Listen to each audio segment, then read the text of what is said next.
What is up, River Run fans? Adam Pross, your host, is here in the seat. Yeah, that's me. What is going on? How are you tonight? Welcome to another episode of the River Run podcast, brought to you by the fine folks over at Paddle and Fishn.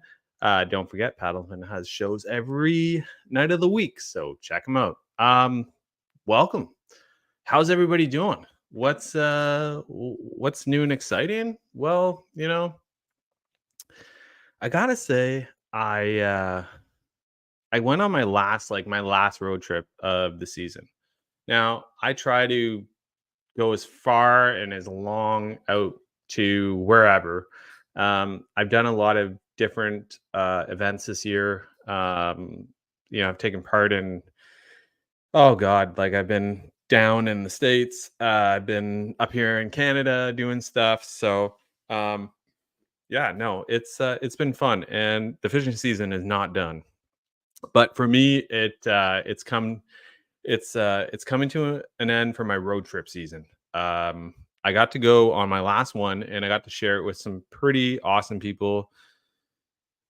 Steve Ite, he is the uh, director for Hard Knox Kayak Fishing, something I'm also a part of.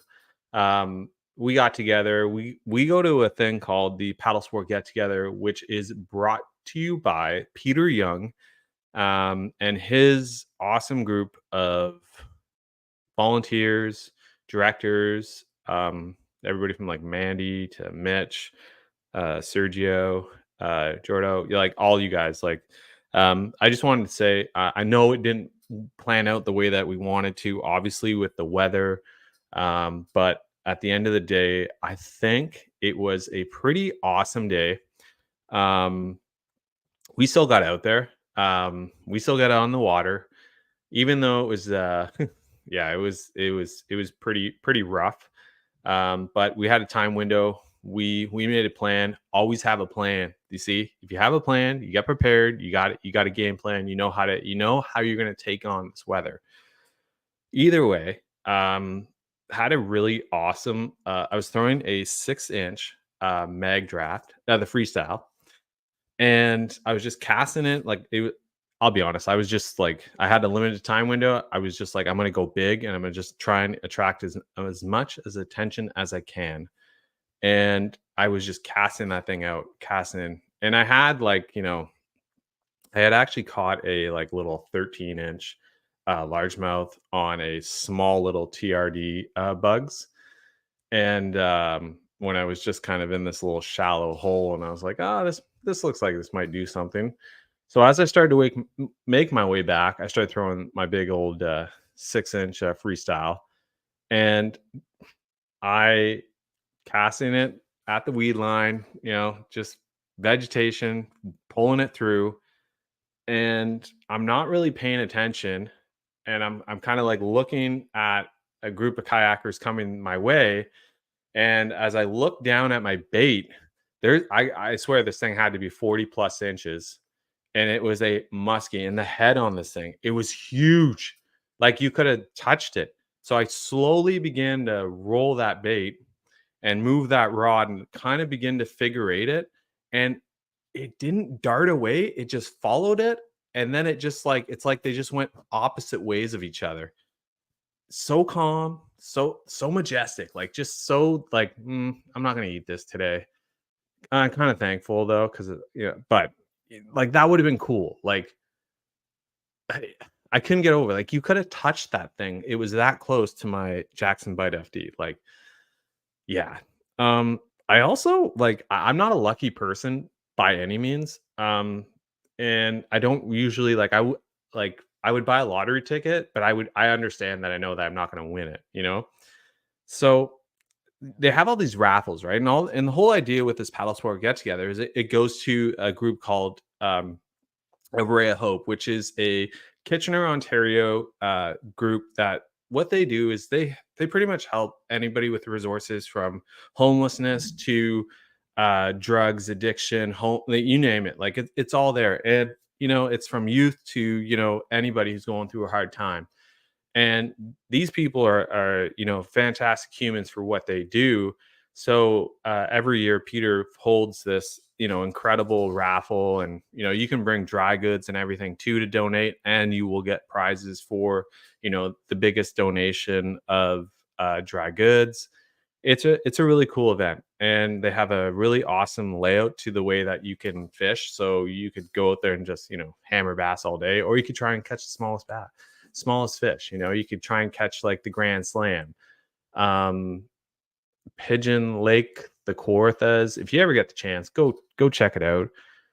But yeah, no, the paddle sport get together, it was awesome. So here I am, like standing there with Steve and a bunch of us, Warren Wong, a couple other guys, and like first I won a Shimano Intenza spinning rod, which is like a 7.4 medium light. I was like as if like Adam Pross does not win things. So Adam Pross won something. I was like, whoa, this is awesome. So then, and I had put in like raffle tickets like in a bunch of different little spots. So then they go to draw these NRS life jackets PFDs, and boom, my ticket gets drawn, and I'm like, holy crap. So then they had like a couple of them. So I was like trying to figure out which one I was going to go with, and I ended up going with the Odyssey, which I really like the bright red, so cool. And then they're like, "Do you have this ticket number also?" And I'm like, "Yeah, I do." It was like last digit was a 7 or something. Anyways, so they look, they're like, "Oh my god, you got it." So I won 2 NRS PFDs. One is, it was a large, extra large, and the other one was a extra small to medium, which, if you got family members, my beautiful wife might, next time if she ever wants to come out paddling with me, if you're listening, you can always come out. My son, who was like, "Oh my god, dad, I need a new PFD." So yeah, I came home also like feeling pretty pumped about it. At the end of the day, it was just like it's just an event full of positivity, and it's there for a great cause. So Peter Young and your fantastic crew of volunteers, awesome job. And yeah, I look forward to next year. The River Run podcast is always excited to be part of uh, events like that. So yeah, count us in if you're gonna go that route again next year. The River Run podcast will be a part of your paddle sport get together. Also, Unity is cool. Like, so Unity was Kayak Bass Canada and Team Brothers Fishing, which is the Quebec uh, trail, very popular Quebec trail. Actually, it's like probably the number one kayak fishing trail in Quebec, and it's Team Brothers, and they do a fantastic job of putting together a team style trail. So they got together with the guys from Kayak Bass Canada, and they did this thing called Unity, and they brought Ontario guys to fish with Quebec guys and whatnot. So I seen all these like great videos coming in, and I seen like all these posts about like what the one thing that we all come together for: community brings people together. The kayak community is bringing people from 2 different provinces together. Big shout out to those guys. That was really cool to see. Very well done on the Kayak Bass Canada crew and also the Team Brothers Fishing crew. Awesome. And next year, I believe it's in Ontario. So yeah, that would be cool to definitely hit up. So watch for that. And oh yes, okay, so the Roto Grip Phone Holder Pro. I have to say, I took it out with me on Saturday. I have it mounted right on my flex drive, right in the front. There's like a little piece of track right there, and I put it on. So I have my phone in this, okay, and I'm the type of guy that always has his phone in some sort of holder. Now, is that the best idea? I don't know. I use a tether, so it is safe. It is where it needs to be. But I just wanted to say that this thing actually gained a little bit of like noise while it was there because people were like, "Oh my god, is that the Yak Attack phone holder?" I'm like, yeah, it is." And they're like, "No way." I'm like, "Here, give me your phone." Boom, put it in it. And they're like, wow. Even my buddy Steve, I was like, yo, take your phone, put it in. He's like, really nice. And like, I like, so point being is if you need a phone holder, the Yak Attack Roto Grip Phone Holder Pro is the way to go. Like, you can get them from Yak Attack. You can get them at your local paddle shops, such as Frontenac Outfitters. They always have great stuff. So yeah, no. At the end of the day, uh, check them out. It is a worthwhile investment because at the end, when you think about it, that is your one line of connection. So should you lose that, whether you should probably already have it tethered, but and you can shoot video. You could go live while you could shoot take a couple photos of you and some nice selfies of some fish. Like it's super handy to have. So I don't know if you're in the market, um, check it out. There you go. That's the one. Don't forget the fine folks over at Dubro Fishing. I've done the River Run podcast, an awesome uh, discount for all you who are looking at that new Do More Utility Cup. They got the Dewey baits, they got the rod holders, ceiling. You could put them on the wall. You can do anything with them, really. Check them out, dubrofishing.com. But don't forget, Dubro Fishing code is RUN. So it is RRUN 10, all caps. Save 10% at checkout. Once again, thank you to Dubro Fishing. I don't know if anybody saw the new Jackson Kayak color schemes for 2025, but all I have to say is Black Widow, Kusa X. I think I'm falling in love. No, I'll be honest. I just like, I have the Playa. I love the Playa. I love the Playa scheme, but the black and red of the Black Widow, which I just think it's come on now. If you've watched any Marvel movie, you would know that Black Widow, she is she's a bombshell. So I'm like, you know what? This has to be the color, and the little black and some red there. Ooh, I'm liking it. Yeah, go check them out. Jackson Kayak Fishing. They have it all there. At the same time, you can check out Jackson Kayak's other color schemes. My favorite is obviously the Black Widow. What is yours? Let me know down below.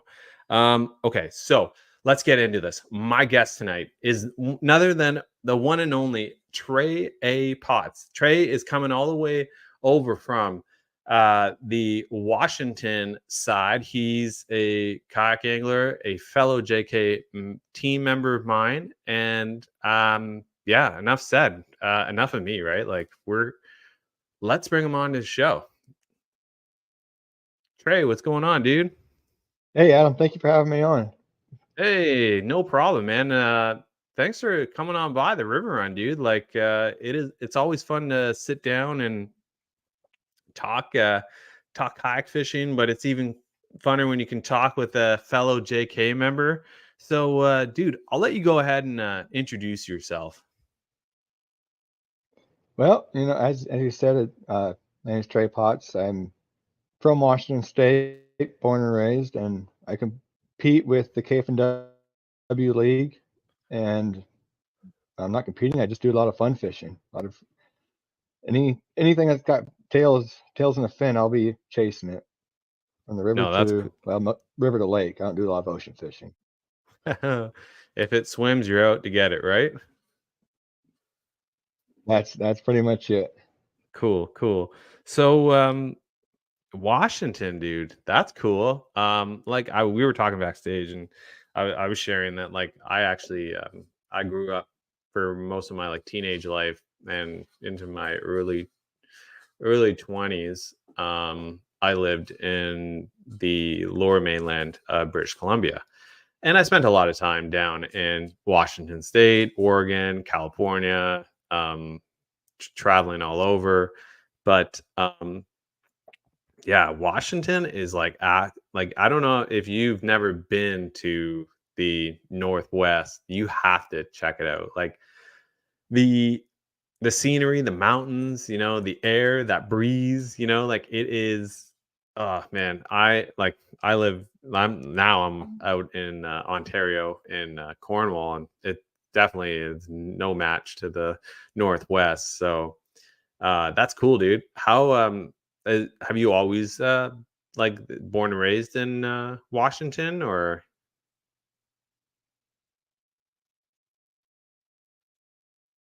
Yeah, I was born and raised in the Walla Walla area of Washington, so the eastern side of the state. Not as Cool. pretty as the Seattle area or Vancouver Yeah, area, yeah. but it's got its own kind of scenery. It's and its own fishery, so it's all kind of different. But yeah, No, dude. it's all worth checking out. The whole state's just beautiful. The fishing's great, especially this time of year. So the Columbia River, is that like one that you fish regularly, or?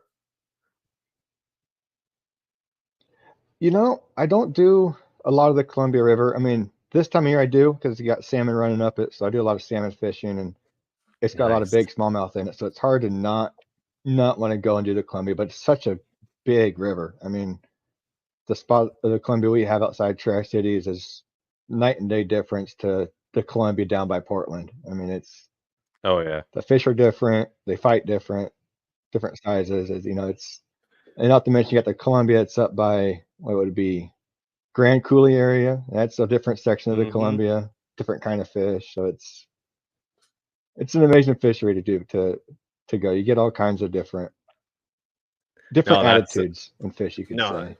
You know what? And I, like this when you say like you got big smallmouth, and you're talking about a salmon run too, right? And you know, I as for being a smallmouth, I'm sure that the size has a lot to do with that high protein appetite that they probably have for the salmon, trout runs, and whatnot that are moving up these river systems. You know what I mean?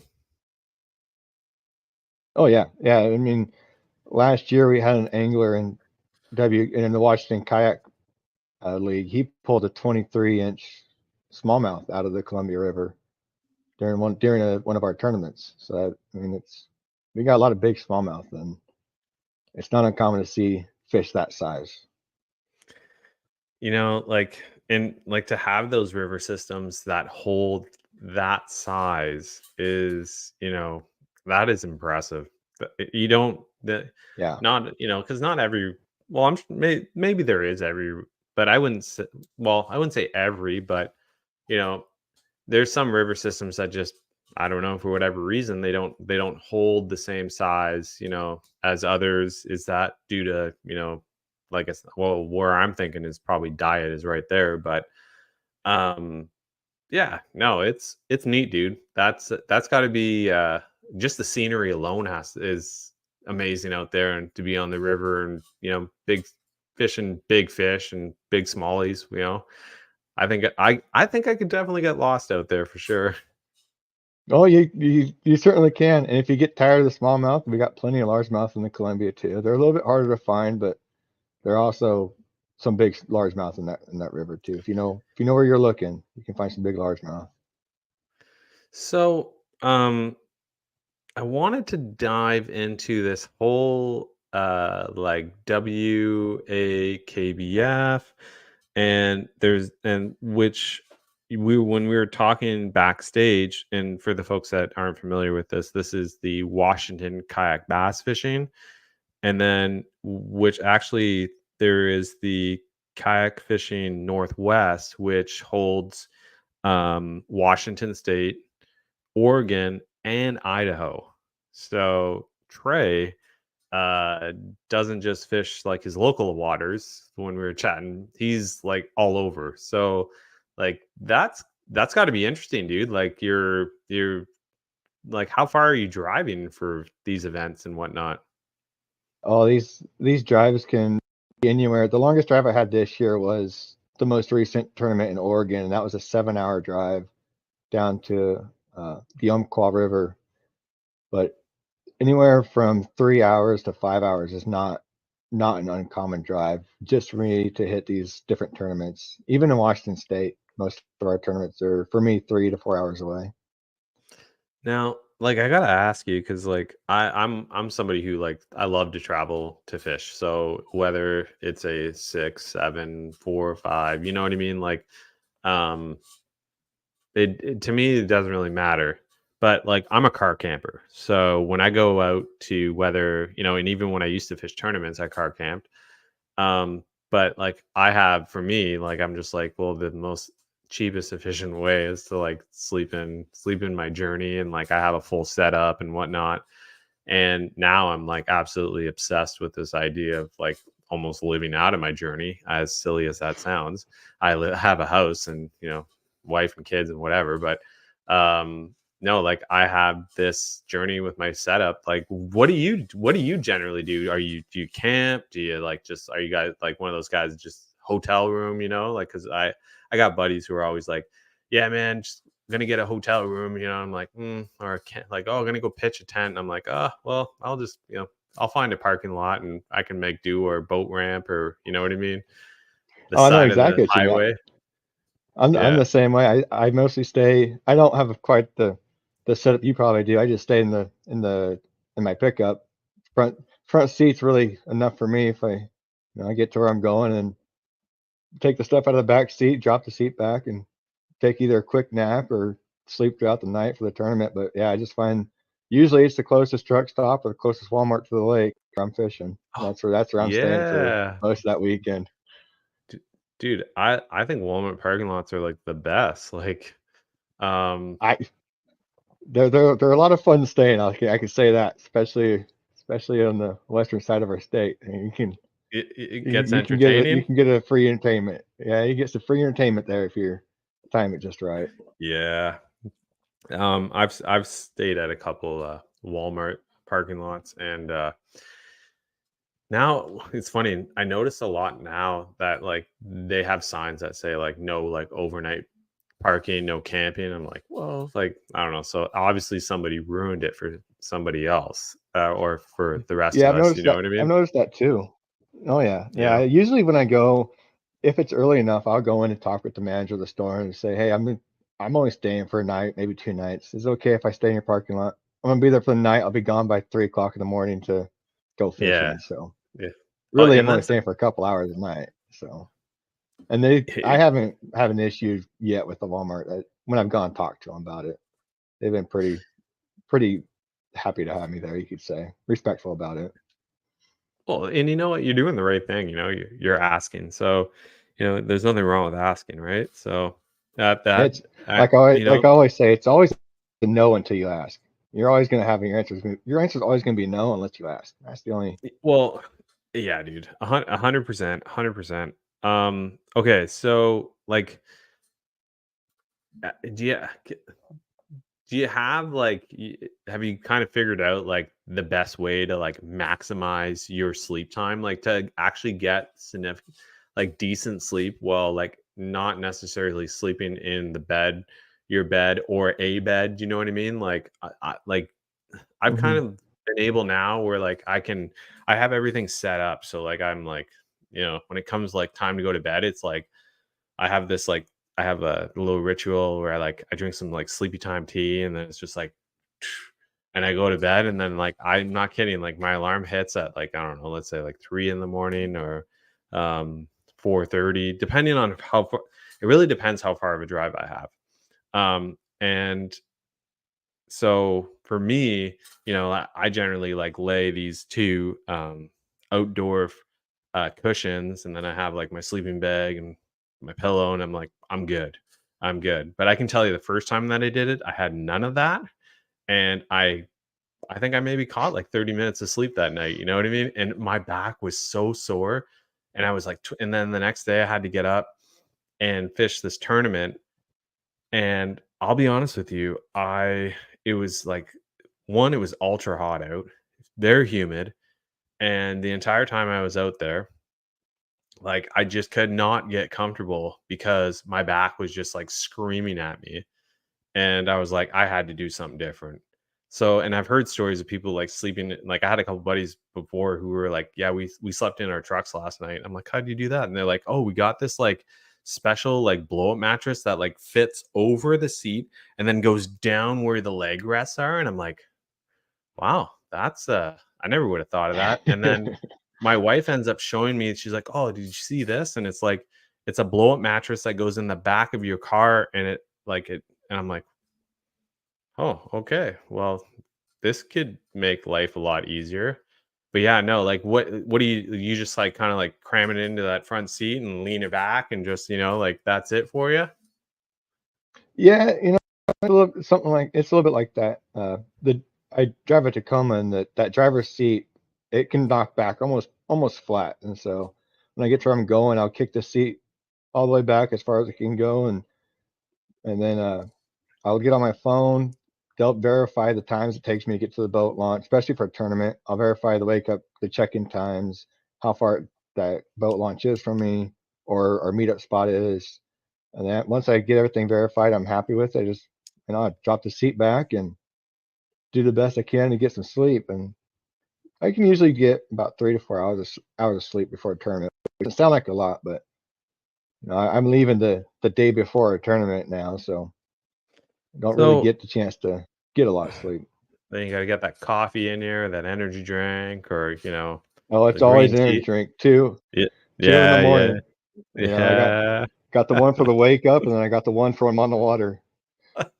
So, I used to have this thing where I would take and pictures then of my energy drink on my kayak, and it would be like, um, paddling with like Rosa, and it'd be like a pink like monster, like the Rosa, oh or yeah, like yeah, dude, like or like be like ultra morning, and there'd be like me paddling, and there'd be like my monster like right in front. Yeah, man, I love energy drinks, but so I gotta ask you, so you do a lot of these tournaments, and you like obviously you're like, how do you prepare? Like, how do you prepare for like like for jumping like so many, like you're jumping 3 states here, you know what I mean? Like you're not just fishing one state, you're like that takes probably a lot of like homework, same time preparation, and just not in your like your gear, your travel, but like, understanding these bodies of water that you are attempting to hopefully cash out on at the same time, or, win some prizes, or just, you know, beat a personal best. yeah. No, there's definitely a lot of prep that goes into it, and a lot of it's behind the scenes. Some of my coworkers get to see it because I got a few that sit behind me, and every morning depending on what tournament's next, what lake's next, I've got the depth chart of that lake pulled up right next to the satellite image on Google Earth of that lake pulled up right next to the list of the boat launches we're allowed to use. I got 3 different screens all at once on top of my work screen that I use for work. So I got 4 screens all at once I'm surfing through, and a lot of it's just the breakdown of the contours of the lake or river. And then when it comes to bass, my philosophy has kind of been they're all kind of engineered the same. They're down south and A-rig works great. I'm finding out up here, a lot of people either haven't tried them yet or don't think they work that great, but they're all wired to attack balls of bait fish. And A-rig does a great job at representing that ball of bait fish. And, so when I look at a river system or a lake that we're going to, a lot of it's already planned out that, okay, these fish are going to be the same, close to the same biologically as these fish in my home river. It's just where are they going to be stacked differently compared to my home river. And so that's Nice. where a lot of the depth charts come into help. Well, like that's a solid approach, dude. I really liked how you were like how you worded that. Like, um, you've taken the same idea that a fish, fish are fish, and Yeah. when you go into a river system or a lake or whatnot, maybe the time of year might dictate where they might be holding, but the approach to catching is never different from your own body of water, and you're using that approach just like the A rig. The A rig is an amazing bait to throw, and it does catch. You can hammer like two fish at once on an A Oh rig, yeah. no problem. And you get a school, um, especially on the St. Lawrence River. I've done that, and just it's a big bait. It's a big chunk of big ball of plastic you're throwing, but at the end of the day, like it does produce, man. Your arms It might get does. I tired. used it. I used it. What was it? A few weeks ago with my grandpa. We went to Potholes Reservoir, which is uh, close to my area. It's about an hour and a half drive, and the reservoir is known for holding big largemouth. And we went out, and it was probably my third time throwing the A rig ever. And he looked at me kind of like, "What is that?" I was like, well, it's an A rig. I'm learning how to throw it. And he just kind of chuckling. I mean, he understood why I was doing it to get experience behind the lure. And probably 4 or 5 casts in, I had two 4 pound largemouth on it right at the boat, and Yeah. his jaw just dropped. We lost one. Shook you when you got two on fighting different ways. You might lose one. So when I pulled one of them up, he goes, "All right, so that bait does work," and it kind of floored him a little bit, just that how effective that bait is. Yeah, It's weird throwing it. I mean, you're throwing a 3 ounce lure as far as you yeah, can really get it out, and yeah. You definitely need you definitely need um a rod with some length and a rod with some power. And um I like I would go, well, the setup that I use is a 711 um lose custom light, which has a Super Duty it's lose Super Duty reel on it.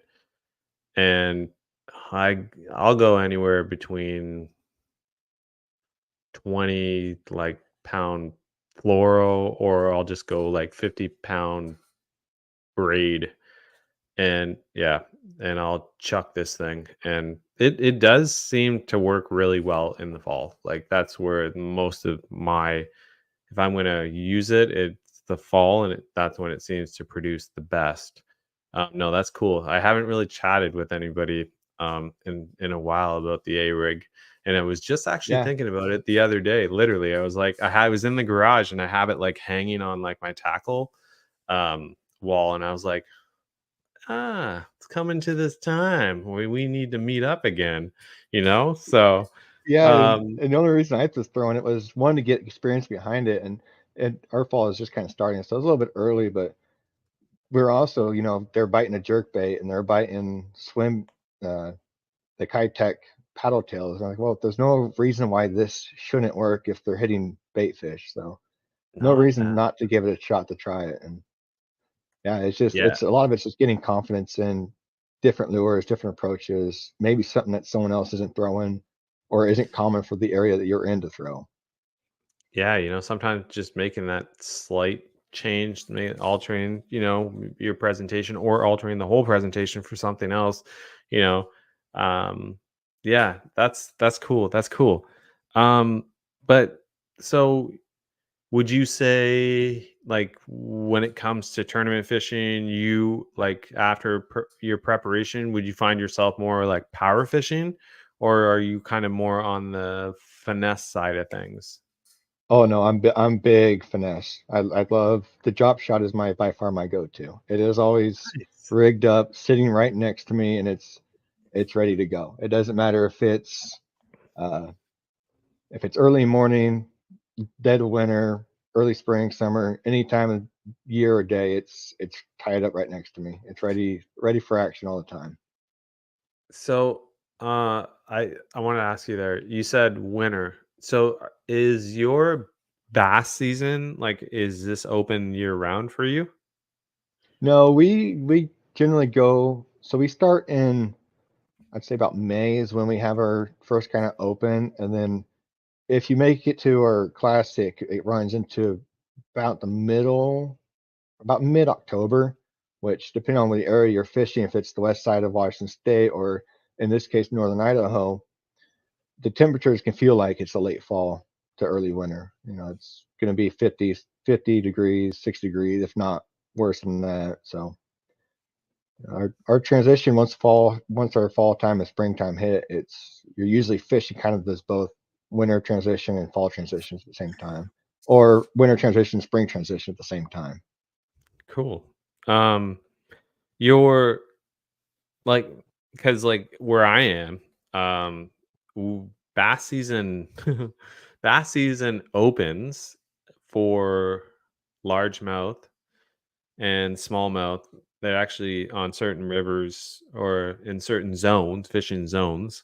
They open, weeks apart of each other. So for me, where I am, it opens in the third weekend of um, June, and then from there, smallmouth opens the second. I think it's the second, or I should know this. The second or the first weekend. I think it's the second weekend of July, and then you have all the way till the end of the year. But once it gets too cold and snow flies, Adam is not on the water. Yeah. I don't do cold water. I would like to, and it's funny. And on a recent episode, I had Chuck Earls, and if you have probably heard of Chuck Earls, he is the cold water safety guy. And I don't know, man, he kind of has me convinced on, dry suits and checking that out and maybe extending my season, because you can actually fish. We have this like catch and release season, which goes from January all the way till May. So obviously January and That's February, you probably there. I don't know how you're gonna get out on the water. If you have a boat, maybe. Kayaks, I don't know, because I would think it'd be so frozen. But yeah, once it gets into like maybe like March and April, maybe I'd like try and get out on the water on those warmer days and do it safely in a dry suit. But yeah, no. Do you guys get a lot of snow? Like, does that affect your seasons at all like that? so it depends on the area. It's funny you mentioned that you have times where your bass fishing opens as for as far as I know, Washington, Oregon, Idaho, the entire west coast of the U.S. that I'm aware of, it's open year round for our bass Yeah. fishing. So Okay. we have our tournament season, but our our bass fishing, you can fish the December 31st if you want to for smallmouth and largemouth. Probably not going to be as successful, but if you want to learn how to fish cold water dead of winter fishing, that's the time to do So it. you mentioned another bait that absolutely love, and I know some people might like get bored doing it. I love the drop shot. Like anytime I go out on certain bodies of water, I always have a drop shot tied on, and um, it has produced me some amazing fish. It has also caught me some days of like, everything other than bass, catching everything from, gobies to perch, walleye, you name it. You're looking for Oh yeah. smallies and you're not finding them, but yet the gobies and everything else. Um, what's I just want to talk here. What do you go for your drop shot setup here? Like what do you generally run? Like, Oh, let's see. I run a lot of different baits depending on the body of water I'm fishing or the bait that I'm trying to represent, but most of it's the KVD dream shots. Those oh, yeah, those are yeah, my yeah. go-to. The Berkeley Power Bait flatworm is becoming another top favorite of mine. It's Okay, gaining up there. I'm wanting to chase something smaller. I, okay, so I remember when that flatworm came out, and I ended up the people were going crazy for them. Like, and I ended up getting like a couple packages, and I think I got like, I don't know, it was like natural shad and green pumpkin or something. I it's to this day, that is still my favorite drop shot lure. That has to tiny piece of plastic. I don't know what the fishing Yeah, gods no, have I agree put with in you that there. thing. I don't know. It produces, like, I'm not kidding you. I have put on other baits. I've gone. I love like the Hosden or Hasden, the Mega Bass Mm-hmm. little, or like a Kitech, like anything like that. Um, and usually Kitechs have like, a pretty, I think they use like squid scent in it. Um, I don't know what they use in those Berkeley Max scent flatworms, but whatever is in it, it is incredible. And I've even tried to like take the package of an empty one or mix in other baits with it just to see if I could try whatever, and yeah, I don't know. That is, I don't know if it's the action. I think it has a lot to do with the scent, but yeah, Yeah, no, I have to agree those with you on things that one. produce, it's a drop shot. Like, if there's current, it flutters in the current, you know what I mean? Like if you lift it up, it's, like it it's at your disposal how you want that bait to move. And Yeah. but I gotta say, like I still like when I saw they had a sale on, I was like, thank you. I'll Yeah. take a couple of No, these, take a couple of these. Thank you. You know what I mean? Like, yes, yeah. people. It's a great bait, man. And And it's funny you mentioned the Kitex. Just recently started putting Kitex on my drop shot, like the little 2.8s or even the bigger like 3.8s. And oh I've yeah, for got sure. been getting a lot of. It surprised me at how effective that bait was. And during a lot of our tournaments, the anglers they talk like, "Well, what'd you catch them on?" Like, "Well, I was using a Kitex." Like, "Well, I use a Kitex too. And I still didn't get near the bites you did or fish you did." Like, "Well, I put mine on a drop shot though." Like, "You fished a Kitech on a drop shot?" I'm like, "Yeah, no, Yeah, when it comes to yeah. the drop shot, I will put baits that Mm. typically aren't made for a drop shot and just try it. You know, especially if I'm Um, not getting bit. What's the worst that's going to happen? Not get another bite, So I always experiment with different kinds of baits for the drop shot, and that's why I love it so much. Is y- one, it works amazingly, but you can do a lot with it. yeah. The like hands down the flatworm. And my next favorite is a paddle tail. So I have like a couple brands that I like to use.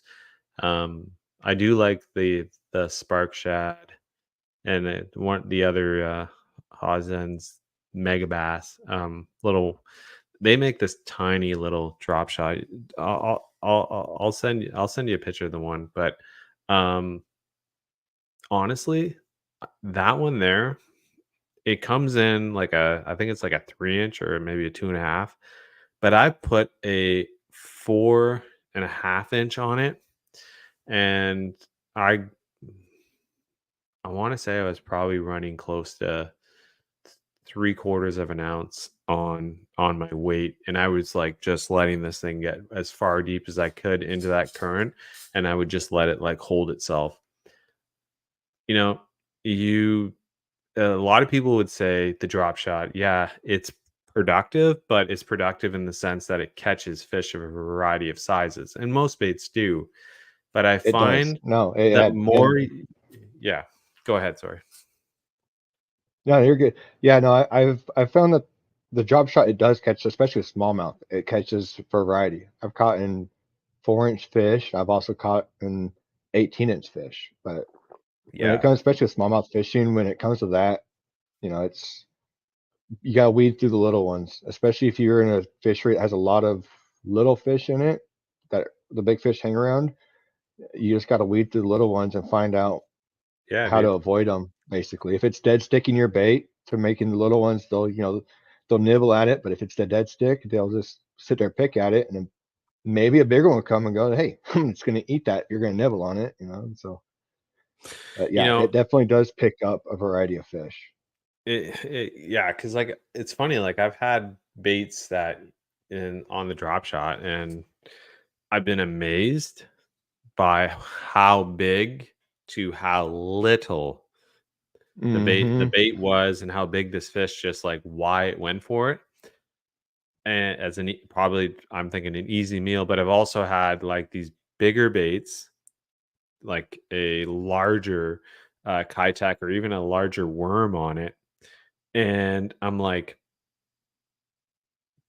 like, why did you even inhale this thing? Yeah. Like, you're so tiny, and yet you literally tried to inhale it. Like, okay, cool. Like, It's catching a 4-inch fish on a 6-inch worm. there You you know, go. it's Yeah, it's I've done that many times, and it's like that makes no sense.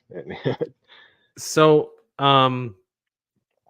You're what's going on next with your tournament schedule? Where are you? What are you headed? Where are you headed next? So my next tournament is Banks Lake. It is next to Electric City and Cooley Dam, right there along the Columbia. It's one of the spillways for the Columbia. It's mostly smallmouth fishery there, but there are some largemouth in it. And then after that, I actually just threw my hat back into Oregon and going to the Willamette River there in Portland to do smallmouth as well there for that tournament. So Cool, cool. I like yeah, Portland, I got Oregon. those two.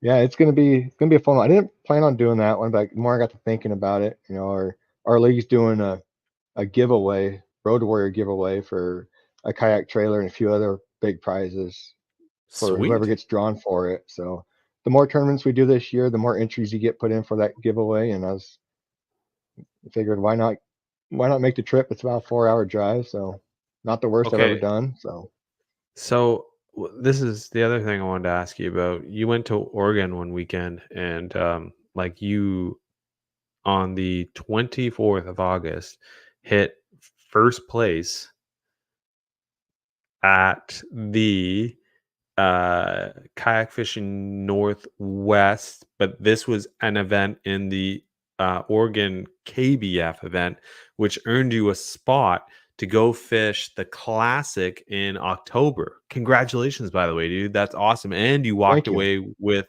$1,400 little grab right there. Like, that's cool. Like, how just like walk me through that. Like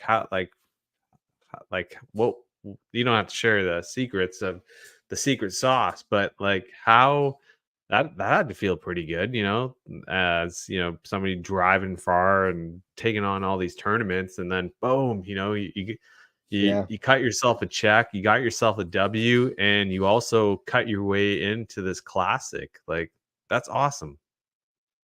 Yeah, that the classic is going to be on the Dorshak Reservoir in Idaho, a really famous smallmouth fishery. I mean, and I used to fish that reservoir, and when last year we knew about it last year from that it was going to be there after that classic, and I told myself I was going to do anything in my power to make that classic, and I had a rough start to this tournament year, and so the more I bounced around, the more I knew I needed to get into it, and the season was coming down to an end, and I looked at the lower Umpqua event. I figured maybe I'll go to it, maybe I won't. It's a pretty far drive. I'm not too sure. And then work happened to send me down that way. And I said, well, if I'm going to go there for work, I might as well take the detour route and fish the tournament just to give myself one extra shot because Washington only had one event at that point in time left. And so I figured, why not give it a shot? Give me one extra event in case my last event in Washington doesn't pan out. So made the drive, and I remember thinking halfway through that drive, I was like, man, is this really going to be worth it? I'm 5.5 hours into this drive, and like it's 12 o'clock in the 1 o'clock, 12 o'clock in the morning. It's like, this is not gonna be a fun event if it doesn't pan out. I'm not gonna be in a good mood. It's gonna be a downer if I don't do well in it. So I'm glad it turned out the way it did. I was nervous the entire time after that tournament, and so when those standings got announced, to say I was excited would be an understatement. That was a big confidence boost for me doing that. Dude, yeah. To honestly though, like to walk away with you you've really so you've really put this mental aspect, this positive mindset part where you've kind of talked yourself into like, can I do this? I can do this. I'm able Yeah, to go out there. I'm going to do this. Like, and there's always that side in the back that's like, like, what are you doing? Like, why? Like, it's like, and dude, you're crazy for doing this. Like, why are you doing it? yeah, yeah, like, what? Like, why are you out here right now? This is Yeah, silliness. None. Because you and then you go and do it, and then you Yeah. succeed. And now, did you know, like, just out of curiosity, when that day ended, like when it was like lines out uh, of the water, did you have a good feeling that you were, in the top three, or would you, or did you already know, like, yeah, dude, I'm sitting on top right now, like, I know it. No, no, I had no idea. So the way our league works is about halfway through the day, they'll cut the standings out so the anglers Yeah, can't no one can see the standings. Whether you're watching yeah. from the side or you're an angler, you can't see your standings. On top of that, the spot that I was fishing, we didn't have any service. And so, or at least I didn't have any service. So all the Oh, fish that I caught, I still had to go and adjust the time to go into town, submit those fish in. And so I didn't even have a good feeling about it. It's like when I study for these lakes and these rivers, I don't pre-fish before my tournament. I do everything on paper, depth charts, maps, Google Images, everything that I do study wise is all virtual pretty much. And then it, from there on, when I hit a river system, it's me fishing is all it is. It's just day fishing. I break it down the best I can. But that whole day, I was catching fish almost all day, but it was still, I didn't think I had a very good bag. There's, like I said in the last podcast, Oregon has a lot of great anglers, and I was way out of my element fishing not only a river 7 hours away, but a tidal river. So the tide's coming in, tide's coming out. It that's was a river that's a that cool wasn't experience. in my ball game. But Yeah, yeah, it's no, I not. was I was nervous as heck after that tournament, and it was talking with a few other anglers like, "Hey, how'd you do out there?" I go, "Well, it's struggle. Didn't catch my limit. Caught four, caught three, and yeah, it was. So I was nervous to say the least. And I talked with one angler. He goes, "Man, had 76 inches at the end of the day, but I kept battling back and forth with a guy in first." I was like, "Man, that's a good bag for this river." And he goes, "What'd you into?" I was like, "Well, I got 79 and a half." He goes, "I think you might have just won it because I was." He goes, "I was sitting there in the top because he had service the entire day until they cut the standings. And I was sitting there in the top with 76." And I did a big photo dump at the end of the day with 79, and that's when my heart really was like, "Is he just saying that? Is he an angler just trying to mess You're with just like, me?" oh Or yeah, and that's yeah. yeah. So He's I just trying was to get I in was my still head. pretty nervous, but yeah, it's always I do it because of the nerve. I don't look at the standings because I want to fish. I want to focus on my game. I know when I go to these tournaments who I want to beat, how good they are, and not knowing where they sit encourages me to do better. I can catch a 20 inch, but hey, this guy probably caught a 21 inch. If I can do this, he did better. If he did this, I have to do better. So doing that mindset has really helped me in these tournaments of focusing on my own game and not worrying about what's going on the river system with the other anglers. Well, like, man, that's incredible. Like, but when I was just looking at it here, like, in this post that you made, um 2 weeks ago, you said that there was a topwater popper and a mega bass sleeper craw was the golden ticket for this event. That's cool. Like, I'll be Yeah, honest, I have not fished the sleeper craw. I have fished the dark sleeper, and that's a great smallmouth bait. Um, but yeah, no. So I got to ask you, what are your thoughts on that mega bass sleeper craw? Yeah, is that did that become a new favorite, or was that just kind of like always something you threw? no, that became a new favorite last year during my tournament season. That sleeper craw got me third place on the Sprague Lake event last season, and I threw that one just on a hope and a dream that I'd catch a fish because I had been skunked all day, and I just bought that bait. I looked at it, I go, well, it's not going to hurt throwing something new at this point. I Nope. got 4 hours left of this tournament, haven't had a single bite all day, so let's see what happens. And slowly and steadily, I started catching more and more fish, and I actually lost my fifth fish in that tournament at the final minutes, breaking off my line. And after that tournament, I was like, hey, let's keep this in the back pocket. We'll work on it some more. learn how to fish it, learn how to get better on it. But that was, yeah, the sleeper craw's always kind of been there. It doesn't get called a lot, but it's definitely one of my. If I'm struggling, I'll throw it, or if I want to see what It's the mood of these fish are, I'll throw it and see what happens. it's a sleeper, you know what I mean? Like it just Oh yeah, slides no, in it's. there and stealth I'm mode. amazed you haven't thrown it yet, being a big smallmouth guy. It's No, for our I have area, not. crawdads are big, and so especially in that tournament, we had an outgoing tide, and I figured, all these creatures that are up on the bank, water's dropping, they got to drop too, and a Mm-hmm. lot of rock cover, a lot of log cover, and I was like, let's throw a crawdad, see what happens. And first fish was a 16 Boom. and a quarter inch bass. I was like, all right, this is a good sign. And so I Nice. just worked it all day, and it was, yeah, they were so aggressive, they destroyed one of them, and so they Took destroyed my the best pinchers. one. So, Oh, oh no, they didn't take the pincher. They completely ripped every part of that bait to shreds. They took one pincher. I kept throwing it. They took two. I kept throwing it. They took half the body off of it. I was like, all right, time to put a new one on, because this one's getting abused. I don't. When I think of smallmouth, um, they're weird in the way that they play with baits. You know what I mean? Like, If they are. it's almost like cats. Cats are weird like that.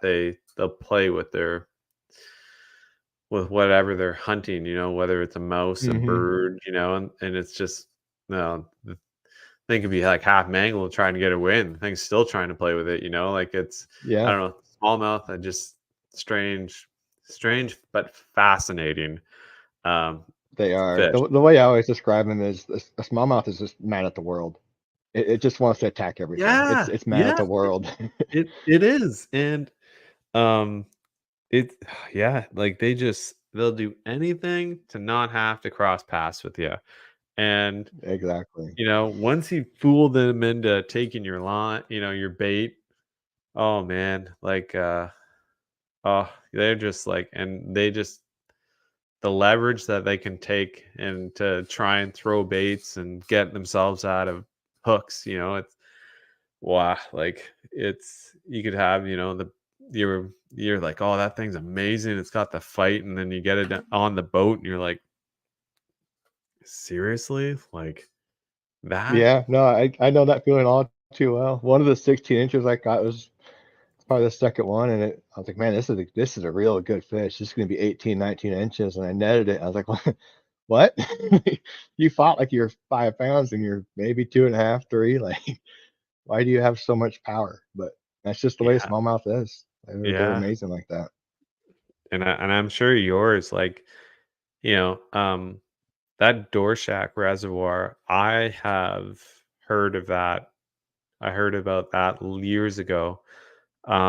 And then I was watching a Jeff Little video, and he just happens to fish this Dorshak Reservoir, and I'm like, oh, that's weird. Like, I swear I've heard of that. And anyways, that's really neat that like you could like you're you have those places that just hold tremendously large smallmouth, at your disposal to fish. Like, I think if I moved back out west, I don't think I'd ever be home. I would just be coming down to go out fishing, in Washington and Oregon. Like, to be honest with you, I've never fished in Oregon or Idaho, but I have fished in Washington State in my younger years. But no, it's cool.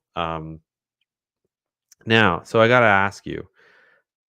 You are also a fellow JK member, and a Jackson Kayak Fishing team member.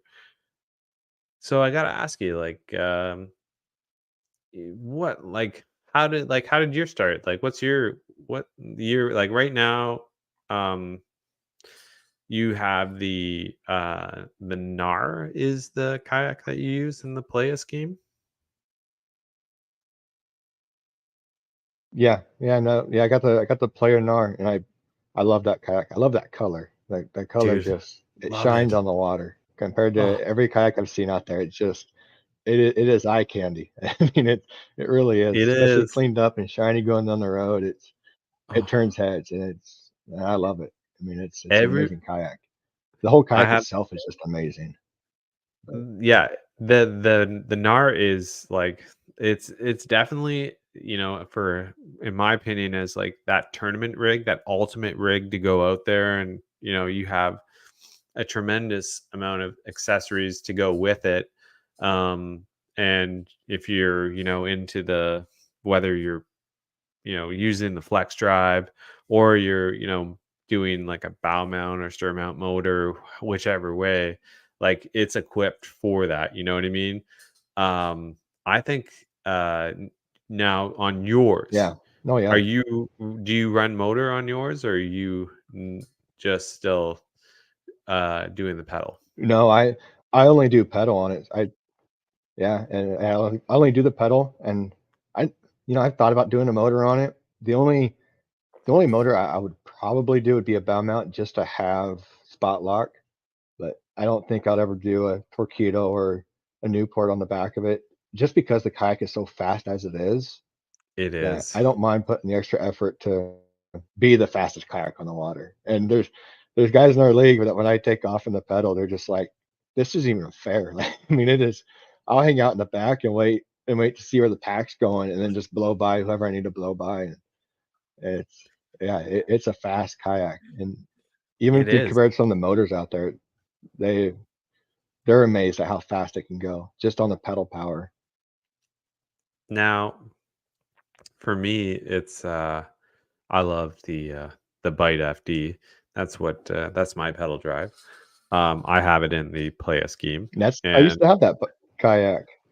yeah, yours was red, was it not? Yeah, mine was the red, gray, and black one. And yeah, if you go further back on my Instagram, you'll see it Yeah, on there occasionally. Yeah, that bite was great. I mean, it handled the Columbia River surprisingly well. I mean, I don't want to say better than most, but it was definitely, for its size, you wouldn't expect it to handle some of the worst winds on the Columbia. Like it was nothing. But yeah, I it's an amazing kayak for what it is. it's a for one, it's a go kart. Like I'm 6 foot 4. Like I'm a tall guy, and usually, I'd probably lean to more of like a 12. You know, I like space. That's the Yeah. biggest thing, and I'll Yeah, we're I about the same height too, so yeah. that's funny you mentioned that. Like, and so when I remember I was like looking for pedal drive, I was like, do I go NAR? Do I Coosa FD? But my heart really said like Coosa X, but like I have my Lizka, I have my riverboat. So I was like, you know what? I'm gonna go and do the Bite FD because I was just like, I just love the look of this little go-kart, and man, that Mhm. flex drive, it moves, and I've taken that thing out on, like, Lake Ontario.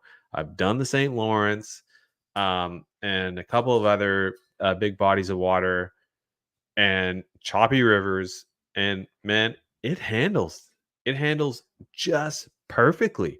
Like, It and does. I've actually finally figured out my rigging on it, and like, last weekend, I had a chance to actually, like, kinda do a little more testing it out with how I'm finally getting it rigged to the way that I like it. And man, like I'll be honest with you, it's I really enjoy the Bite FD. So now you're like was like how like Jackson for you, like how did you go about this? Was this kind of something that you kind of thought, like, oh, I'd like to, be a team, join Team Jackson, or yeah, Yeah, so mine kind of started out. I don't want to say weird, but it was unexpected. It definitely unexpected. I had just bought the NAR for that tournament season, or not the NAR, the bite for that tournament season, and ran it all season. I was the only Jackson kayak on the at that time in our league, and so I ran it that season. Our tournament director sent me a message saying, "Hey, Jackson's looking to do uh, to have a team member in the Pacific Northwest, and the one guy in the Oregon League that had, I believe it was the NAR, no, not the NAR, the Coosa. He was unable to do it. Either he just didn't want to do it, or something came up to where he couldn't do it. And so the director reached out to me and said, if you're interested in joining Jackson or talking about it and see what it's like, I can give you Dustin's number and you guys can hook it up Dustin from there. And Nichols. so, yeah, so he gave me Dustin's number and I gave him a phone call, and Dustin and I chatted for a little bit. He said, well, Portland has their outdoor show going on. If you can, that'd be great. You can talk with some of the team members down there and look at the new NAR. I think that's just about the time the NAR was released for the first NAR was released. And so, yeah, so went down there, talked to the team, got to look at the NAR. I've always wanted that NAR, looking at it. So It's seeing a it in sweet person boat, just made me dude. want it even more. And so, talked to the team, talked to Dustin. We chatted back and forth for a while. And then, yeah, and things just kind of clicked on from there. I wasn't expecting at the time, but I'm glad I made the decision. I'm very happy with it. It's been a wild journey, that's for sure. Learning a lot, learning a whole bunch of it from the Jackson team, and it's been a lot of fun. Yeah, it's that's cool. Like, and you at the same time, you feel honored, that Oh yeah, no, I was more someone. than honored. It was a surprise that they'd reach out, 'cause I never thought of myself representing any major company early, and so having Jackson reach out like that was a huge honor to be given. And I remember asking Dustin, I was like, I don't know if I'm even fit to represent you guys. Like, I don't want to make it look bad. And he reassured me that everything would be okay. Just do what you do, and you'll be fine. Just keep doing what you're doing. Don't change anything about you, and you'll be all right. Yeah. Yeah, it was Yeah, it was huge. that's no, that's super cool. When did you join the team? Oh man. Let's see. I got the NAR 2023, so I want to say probably 21, 22, somewhere in that time frame, I believe. They might have been earlier. I know it's just after I got the bite. So Nice. Nice. yeah, I have to look back and see when I made the official announcement. But I want to say it's 2019, maybe even somewhere in that time. No, that's, it's always cool chatting, like, love chatting with kayak anglers, love talking with people in the sport and whatnot. It's cool when you're talking with a fellow JK member, all the way on in the Northwest, holding it down, representing Jackson. That's always fun. And it's cool because, it's neat seeing, your perspective on it, and seeing, and like you said, you have, like your social media and whatnot too. And on Facebook, we cross paths with photos and whatnot. So it's definitely cool to sit down and, just have that conversation about JK also. Yeah. And like those new color schemes you got any thoughts on those? Oh, it's funny you mentioned that in your earlier in your podcast, and you said the Storm was your favorite, but or what was it, the Black Black Widow? Widow. Was that Yeah. one of your favorite? Black Widow? Yeah, Hmm. I gotta say I like that Storm color. That Storm, Yeah. that Yeah. blue and black has Yeah. that blue just has a different color to it, and you don't see a lot of them, especially that. So I gotta go with the Storm. It's my personal favorite. I think, you know, I yeah, I So definitely like that Storm. yeah, I see another great color scheme. Like, I don't know, maybe Playa will always be like that one that's like my ultimate favorite. But I tell you, dude, when I saw that black and red Black Widow, I was just like, oh my gosh. And I think even like Yeah. uh Josh Evans had even said too, he's like, yeah, that was his pick, I think. But your so you went from the bite to the gnar, Hmm. and I gotta ask you, that's a heck of a lot of boat. Like you went from, you know, like you got to say like the bite, you really have to be strategic in the way you rig it, Oh yeah, no, you because definitely do. you like, that's it's a smaller, it's meant, it's meant to access, those kind of throw and goes, the ability to, not have to necessarily like lug this big gnar, 140-pound boat. um what was that transition like? Like you have the bite FD, now you've got this thing, with, you've rigged it all. You kind of strategically know how this boat works for you. And then you go to this NAR, which is like a heck of a lot of boat. Like there's so much room in there. There's like rod tubes in there. You got tri tracking. You have it. You're behind the seat storage, hatches, you name it, you know, a whole different drive system too. What was that like? That that was a big, I want to say learning curve, but it was a big adjustment.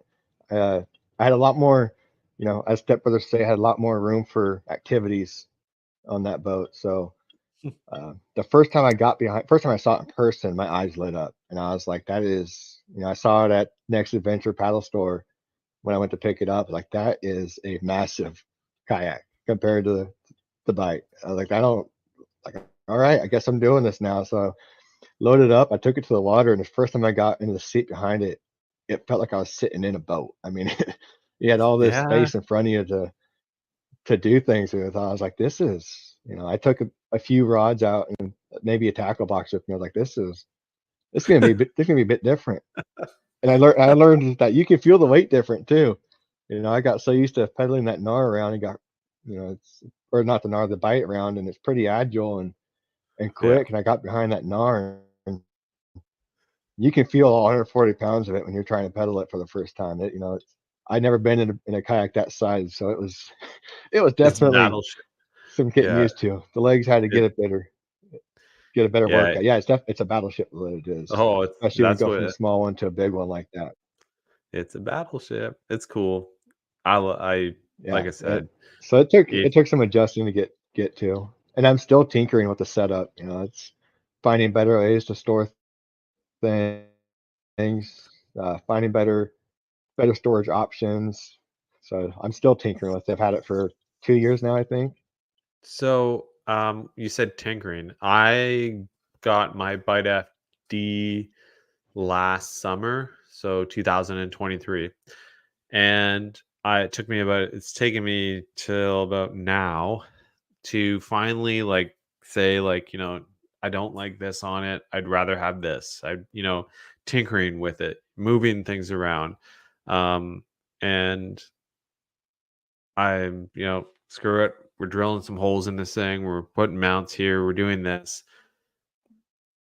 The last thing that I need to add is the Jackson, the under seat bag will be the last thing I think that will like solidify the deal for me. Like this is like having that extra storage.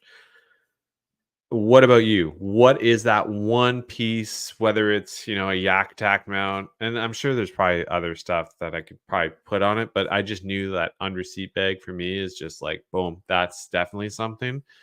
What about you? Is there, moving you have a lot of boat, you know what I mean? Like you've got that ability to really just r- rig the dream, you know what I mean? Like, Oh yeah, yeah. God, I just added the 36-inch tri-tac bar to the front of it to open the deck up even more. I got my fish finder sitting up there. I moved my switchblade swing arm up to the front to hang off that extra inch or so that sticks out. And so I've got a lot more deck space to uh, put things on. And I, there's a few other things I want to add. I want to add the rod holder, that tri rod holder. I like to have Yeah. my rods off to the side, especially my 3 most common that I use in tournaments, having them there at the side ready to go. So looking at putting that back on, and I think my final piece would be adding. I'll be adding the phone holder like you're talking about. I just saw it the other day from Yeah. Yak Attack, their phone holder, and adding a paddle holder under the front of the Mark IV drive to hold my net because my net keeps falling down into my paddle or my pedals, and that little shelf there works great until it doesn't, especially if you're going over choppy waters or whatnot, and Yeah. you got the net Yeah. flailing around on the bow. So I think those would be the final key pieces to add to it. Um, I gotta ask you though, you have the rod tubes in there so that you have that ability to store your rods. Do you store your rods in there while you're traveling with your kayak, or do I you keep do. your rod? Oh, okay. Um, No, yeah, I keep them in the tubes. I've got 7 rods that I store there, so I got one rod tube sharing 2. But yeah, I've learned the best way to store them. I got 4. I got no 5 bait casters and 2 spinning reels.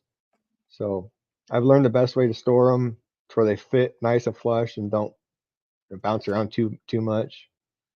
no, that's perfect because like another great thing about the NAR, like you like having those rod tubes, being able to like put your rods in there and store them, whether you are traveling on the water, like that's a bonus because somebody like you who has a truck, unless you're, let's say, adding an actual physical rod tube, you got to take those 7 rods, bundle them up, and boom, where do they go? The driver's seat and the back seat, and you might have other stuff there. You might have other people there. I've traveled to tournaments before with Roberto and I and we'd have rods, and I'd be like in the passenger seat, and boom, there'd be all these rods like all gunned up, his and mine, all right beside, in there. And yeah, so I always thought that would be like a solid way to travel with the rods. Um, Yeah, for mine it varies on how far I'm going. If it's a long like the Umpqua 7-hour drive, I'll put them in the front seat next to me in the passenger seat. They'll be my passenger princesses and hang out there. But uh, if nice, it's shorter drives or driving to the boat launch, they'll usually hang out inside the kayak. That way their baits are tied up, they're ready to rock and roll. All I have to do is just take their covers off and either keep them in the tube or put them on the rod holders in the back of the nice. kayak. Um, while we begin to wind down, I was just thinking, you have a YouTube channel. I do. I'm still learning how to use YouTube and to use cameras, so it doesn't Oh, stay quite up to date. But yeah, I really want to get back onto it. I'm thinking maybe next year will be the right time to get back onto that.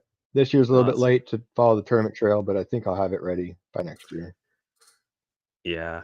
Um, yeah, if you want to check out Trey on YouTube, it is Trey A Pots Yep. is your YouTube channel.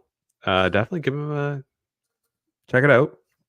Hit him up with a like, a subscription, a follow, whatnot. Um, yeah, YouTube. Yeah, that's I've in this past year kind of did what you said, kind of gotten into the YouTube thing, still trying to learn it, still trying to, create content with it. And yeah, it's not easy. It's not an easy road, but No, it's definitely not as easy as I thought it was going to be. So it's the learning curve. Still trying to figure it all out, and you know, with my mentality, when I get to on fishing, I'm mostly focused on the fishing. So it's hard to remember I it's got funny. cameras need to turn on or off or See, that's me. I'm I got these action cameras this year. I got back into it. I had one way before and then I lost it. Anyways, and I still have a hard time going out there and being like, "Oh yeah, don't forget the camera," or I'm like just so like, Mm-hmm. "Gotta get out of the water, gotta get out of the water. Let's go. Ooh, gotta catch some fish." Like I'm not thinking about like the camera, and then it's like, Yeah. "Oh, Yeah. I catch," and then it's like, "Oh, I just use my phone." You know what I mean? Like I don't know, like.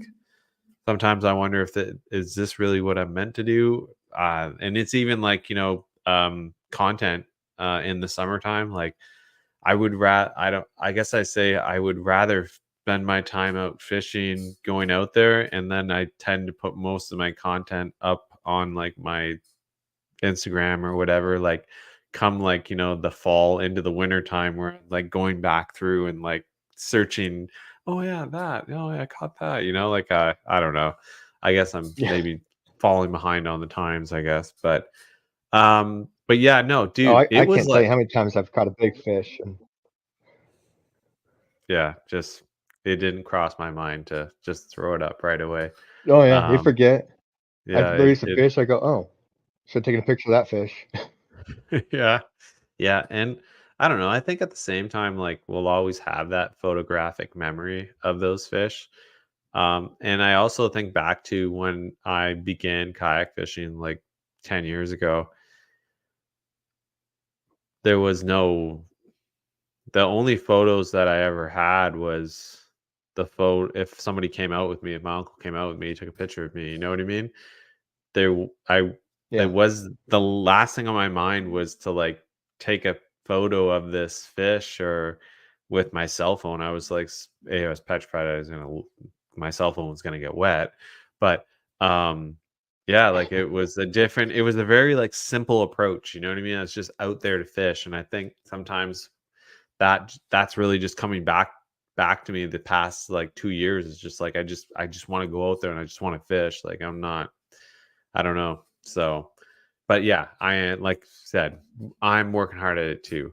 But dude, I just wanted to say, as we wind down this podcast and like this has been a really fun show, and you're gonna have to come back on one of my newer um a new segment that I got coming up. It's probably gonna come out next month, just based on the schedule lineup. But yeah, it would be cool to have you come on again.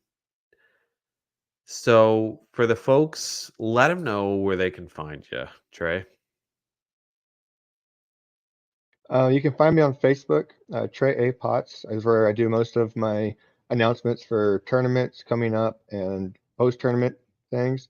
And then on Instagram at Trey Potts 45, you can follow me there, and you'll see different kinds of content. A lot of my bass tournaments this year or this fall is Yeah, going to be a dude. lot of salmon fishing coming in. So yeah, those are Yes, my two big ones. some solid photos there of you and like some big kings, big salmon. Um, yeah, no, it like I said, guys, go hit up. He's a fellow JK member. He's out there in the Northwest, holding up some big smallies, some big fish.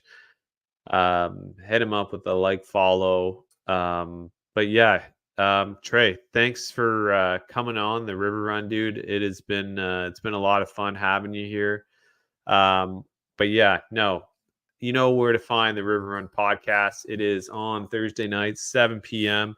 on the Paddle and Fin Network. You can check it out also on YouTube, which is the River Run Fishing podcast TV channel. Check it out, hit it up, subscribe, give it a follow. Also, do the same for the Paddle and Fin YouTube network. Also, you can find us on Facebook. River Run Podcast is on Facebook. It's on Instagram. Also, check it out. Uh, drop us a like, drop a subscription. A follow if you'd like. I'll be honest with you, I am greatly appreciative of anybody who comes by the River Run podcast, and I'm very grateful to have an awesome teammate like Trey. Trey coming on, sharing his story on kayak fishing, the Northwest. And once again, I'm Adam Pross, your host of the River Run podcast, and Trey and I will see ya later. Have a good night.